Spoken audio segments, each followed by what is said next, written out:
Hi, I'm Jill Rector, Director of the Clarksburg Harrison Public Library. Our library enjoys working with authors to host book signings and author events. We usually have an annual author series that's sponsored by our friends of the library, but those things are really difficult to do right now. That's why I'm excited to be able to share with you a recording of a book discussion with author Donna Meredith. The discussion is about her latest novel, Buried Seeds. Portions of the story take place right here in our community. One of the characters in the book is an artist, and I really enjoyed her descriptions of things that are so familiar to me, simple things that make this place home. I want to thank the participants in the discussion and the author for allowing us to share this recording with the community.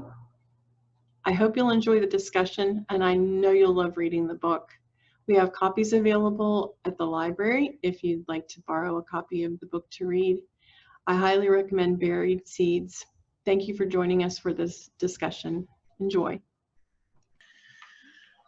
Good afternoon and welcome. We are here today to discuss a West Virginia book called Buried Seeds. We're joined by the author and several other avid readers and experts. Today, I'm going to let them introduce themselves, starting with Phyllis Moore, the West Virginia literary historian. Thank you, Tyler. I consider it an honor to be even considered the literary historian of West Virginia. I do love doing research on books, and this particular book fascinated me because of its activism. Women in the book get their voice. Hi, I'm Donna Meredith, the author of Buried Seeds. I'm a Clarksburg, West Virginia native, and I graduated from Fairmont State and West Virginia University and Nova Southeastern. I'm Eddy Pendarvis. I'm a professor emerita at Marshall University, where I taught for about 30 years. And I taught education, which means I taught teachers or students who wanted to become teachers. So this book, Buried Seeds, which is about the West Virginia teachers' strike, really was something that I was interested in. There is a lot to say and discuss about Buried Seeds, but we're going to start with the four main issues, and the first is going to be activism. Phyllis, would you like to start us off? Yes, I think that Donna's book does give activism, shows us activism from the beginning chapter to the end chapter, because she deals with women's health issues when they didn't even know they weren't even allowed to know about their physical health in the 1800s up until now, when women decide, I want to have a strike and get a better salary or get my retirement secured. So I think activism is a very strong element in this novel, as well as in many other West Virginia novels. I consider Eddy to be an expert on the activism of West Virginia. You give me too much credit, Phyllis. But a minute ago, Phyllis was mentioning Mother Jones when we were talking before we started recording this. And of course, even though she's not from West Virginia, she's so associated with West Virginia in our history of activism. But in a way, I think Central Appalachia has a lot to teach people and about resistance of things that are not fair. And I was glad to see this book focus on the West Virginia teachers' strike. And it was, Donna came out with it so soon after the strike. I'm amazed she could do the research that clearly went into this book in the time that she did. The teachers' strike that began here in West Virginia sort of ignited a movement across the whole country, and I think that's something we can really be proud of. This is very true for unions as well, and a certain union movement, and I think that West Virginia has a real history of activism. Donna, would you like to tell us a little bit more about Rose's voice? And you dedicated the book to Susan B. Anthony and acknowledged her part in activism, and so by invoking her, do you want to talk a little bit more about how she related to your characters in the story? Activism is very important to this story. It's present in both Angie's time period with the West Virginia teacher strike, and also in Rosella's time period with women's suffrage, trying to get the right to vote and have control over their own bodies. And in addition, I dedicated the book to Susan B. Anthony and the Women Who March. I probably should have expanded that to include the men who march, because many men also have joined in various movements. Do you think Angie considered herself an activist when it began? No, I don't think she considers herself an activist. I think she got pulled into it, and she gives her word, and she's the kind of person that will not go back on her words. And I wanted to say one of the things I really liked about Angie's character was how she didn't even want to go to, she just went to union meetings at the beginning. She had been going just because she mostly felt like she needed to. She was not all that interested, but she grows through the book and gains in confidence and is finally willing to lead an illegal strike, which I thought that was a great development of the character. I agree, and again, you know, the history of West Virginia activism really is anchored and rooted in this idea of everyday people working to benefit the lives of their community, not starting out as activists, but just starting out as people with a problem who stand up not just for themselves, but really importantly, the people in their community who are going to benefit from that activism. Right, the people they love. But I believe you mentioned something about family or marriage coming up, and in this book they're so linked.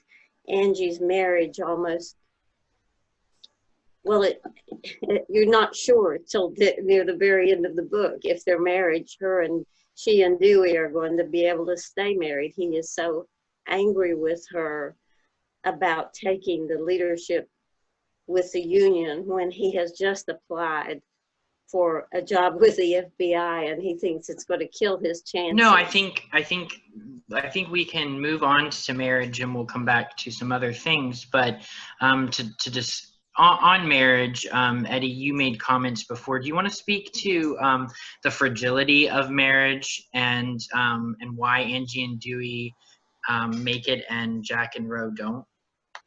Well, one thing that it reminded me of is that how fragile even the best marriage is, that you can meet things that can destroy it, and both still loving each other. I mean, it was clear Angie and Dewey still loved each other, but you never knew if he was going to walk out, if he could not make a living for the family, or if it was just going to be too much for him. So, and to me, the tension between them was so believable, and their dialogue so natural that it just kept me turning pages because I didn't know what was going to happen with them. I really enjoyed creating Dewey. He's a lot like my husband in some regard. He does things, even when he's mad at her.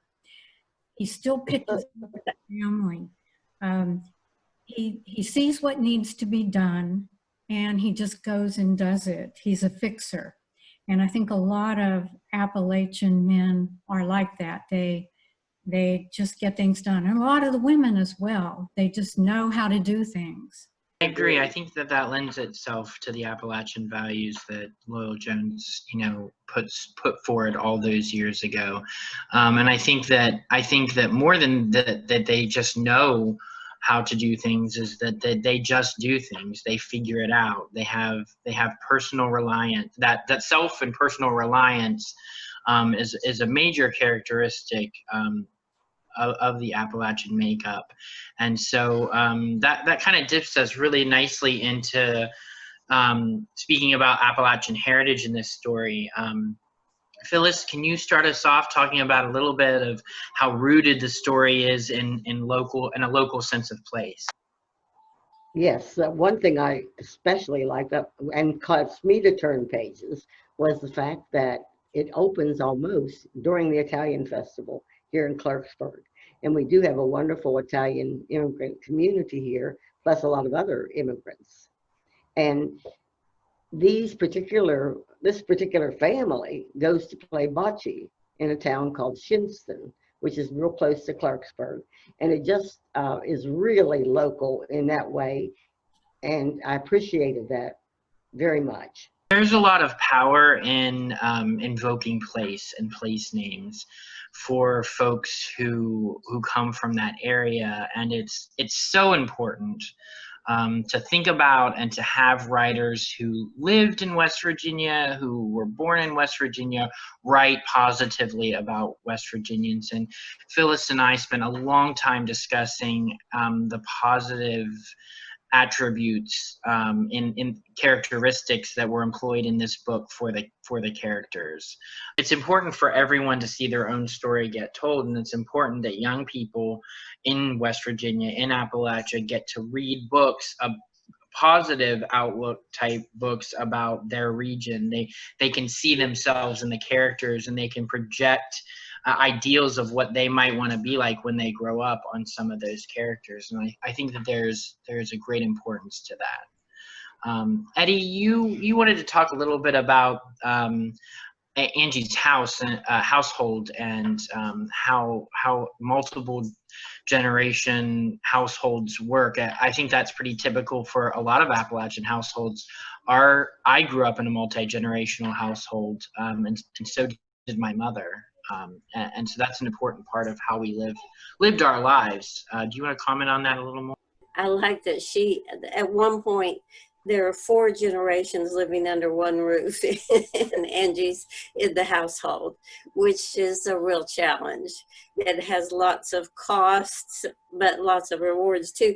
Right now, often in West Virginia and other places, because of the economy, we're seeing more of that. So I like that there was that to deal with. Angie didn't just go to her job and then come home and have everything be easy. There was her father who was struggling with dementia, and then her daughter who was pregnant and then had a child with a hearing impairment. And of course, then they worried about insurance for hearing aids to help the child develop language. So that complicated things. And we've been focusing on Angie's family, and it's important too to remember that this book shows 2 families. Rosella rebels against having an arranged marriage, and she runs off with a fellow that is very handsome and charming, but not necessarily great husband material, as she soon finds out. But it turns out to be not a totally terrible experience for her, because it exposes her to a whole new world in San Francisco. And she becomes part of the women's suffrage movement there, which is a transformational moment for her. She is determined to control her own destiny, to have control over her body and her decisions. And you do sort of have to admire him in some ways, because he tries to make it up to her. He just doesn't know how. Right. I think the way you presented Jack, he is a cad. I mean, he does do things that are really terrible, but he's also partly a mirror of the times, in that the things he did were probably more common in the early 1900s than now. Attitudes, men and women's attitudes toward each other affected marriage, and they had quite different attitudes than we have now, thank goodness. So he could have just been presented as a blackguard, as a cur, a villain with a twirly mustache, but you make him a sympathetic character too, that we can see. You show some good in Jack. He doesn't really know how to make it up to her. He can't, and he just tries to do by her things because he doesn't know how to give anything else. And I think that you create a really interesting character in him. One thing I wanted to ask you, what made you decide to write about both women? You could have done a book just about Angie or a book just about Rosella. What made you think of or decide to write about both? In the first draft of this story, it was all about Rosella. And that I wrote that about 8 years ago and just came back to it recently. I didn't know where I wanted to go with her story, how I was going to get her out of a marriage that was failing. And I didn't want it to be just an ordinary way of ending a marriage and divorce.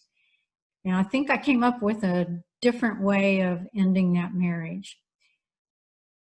But while I was working on this rewrite of Rosella's story, the West Virginia teacher strike took place.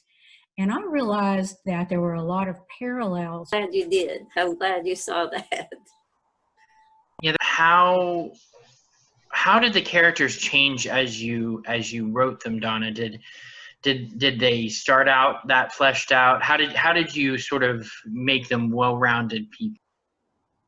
No, my characters changed enormously from the first draft to the final one that I submitted for publication.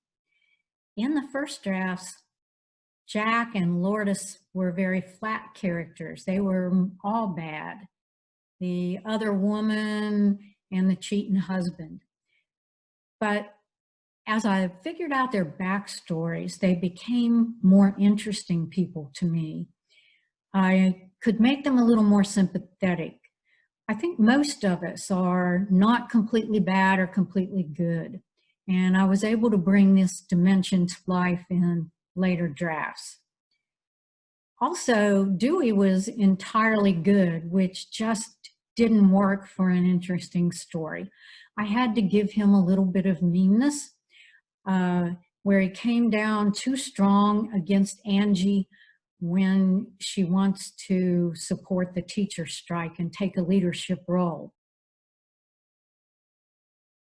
And one of the things that surprised me in the really nice descriptions of, vivid descriptions of the San Francisco earthquake, that I believe it was National Guardsmen just executed a grocer who was price gouging and apparently had the authority to do that, which was an interesting incident. And I loved how sympathetic the police were to the strikers in the West Virginia in the 2018 story, where they come and bring donuts or something. They are supportive of the teachers strike. I think activism also changes a little bit when it's people in your community, right? Those aren't just teachers. They are teachers that teach their children, that taught them possibly, that are their mothers or sisters or brothers or sons or whatever. And I appreciate everybody's comments on that. I think that this is going to wrap us up for part one. Thank you for listening. And hopefully if you've enjoyed the conversation we're having about buried seeds, please check out the next video for part two.